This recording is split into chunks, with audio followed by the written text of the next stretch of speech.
All right, ladies and gentlemen, we have a little bit of a Trump update now with the criminal case. The first 2 days of witness testimony was Mr. David Pecker. He is the publisher of the National Enquirer and that media group. He admitted on stand not only to going to a meeting in 2015, meeting with Donald J. Trump and Michael Cohen about the stories that have come up that he bought in coordination with Donald Trump. He was telling them about all the negative stories, and he bought these stories. He made the people sign non-disclosure agreements and exclusivity agreements on the story itself so they couldn't go and tell any other media outlet. Followed up by a big threat: if you do this, if you break this NDA, you break this agreement, we're going to sue the hell out of you for some ungodly amount of money. That is the way Trump rolls. That's the way he's always done it, and he did it here too. David Pecker also admitted on the stand, sworn in, that he took the position based on their meeting that he was going to run guard for the Trump campaign, that he was going to work for the Trump campaign. His words, that he was working for the Trump campaign, defending the Trump campaign against any negative story that could come his way. Actively went out on the catch and kill scheme to keep that out of the public forum. Once he got elected, there was even a story that Donald Trump told Michael Cohen not to pay Stormy Daniels, to delay it until after the election. If he delayed it until after the election, he told Michael Cohen that he wasn't going to pay her. Basically, who cares? I'm already elected. So much for the defense that he was doing this to save his wife and his family from humiliation. If he didn't care if it came out after the election, then what does it have to do with humiliating his wife? I think he did pretty well at this already. So anyway, we need to pay attention to the way this is going, because the other Trump trials that are on the books right now are the RICO case that's coming out of Georgia for this summer. We've got Fani Willis, 19 co-conspirators, 19 indicted people charged. There was 6 or 7 of them that turned state's evidence, including his White House Chief of Staff, Mr. Mark Meadows. Keep that name pinned. He just came up, and some new indictments just came up. All right, we've got Mayor Giuliani, we've got, Sidney Powell, we've got all of these people that have turned over everything from every email, every text, every document, every burner phone, everything involved in that whole fake elector scheme.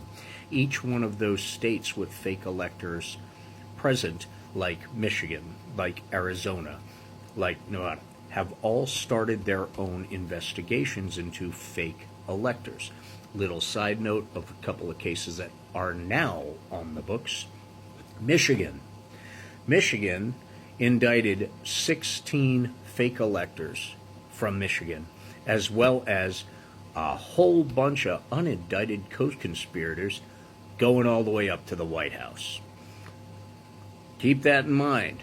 Arizona, not to be outdone, did the same damn thing, but they indicted, named, and served Rudy Giuliani, Mark Meadows, Boris Epstein, Debbie Lasko, Paul Gosar, Andy Biggs, and 11 of other Trump staff and the fake electors themselves. Now, both of these states have electors that have turned state's evidence and turned all the information over to the investigators.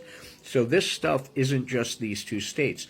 There's about 5, 6 other states that have the same type of investigations going on, and many of them have unindicted co-conspirators that include Donald J. Trump. The beautiful thing about this is these are state charges, which means nobody can pardon Mr. Donald J. Trump from these charges. Now, besides that, we have the J6 case. The J6 case, who knows where that's going to take part, but that's a pretty damn big case. Mark Meadows has actually turned federal informant, federal evidence, flipped in federal court for criminal protection. Basically, he's immune from criminal prosecution as long as he doesn't lie and he doesn't screw up. That's how much important information he gave Jack Smith, not only for the documents case, but also for the J6 case. And he also is immune from prosecution in Fani Willis's case, which means he must have turned over a lot of stuff having to do with the RICO cases and stuff like that that include Giuliani and Trump. So these are just those cases right now. We have more cases coming. There is going to probably be a case filed in New Jersey, another documents case, because of a bunch of crimes that happened in New Jersey with the documents that may actually include the documents that are probably allegedly buried in the casket where his ex-wife that was,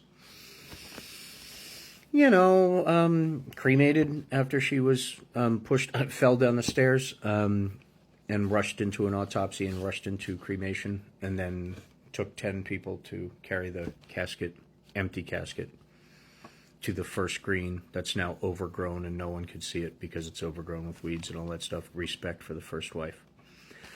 No wonder why that was around the time good old Ivanka stopped talking to daddy. Anyway, so we have all of those cases on the books.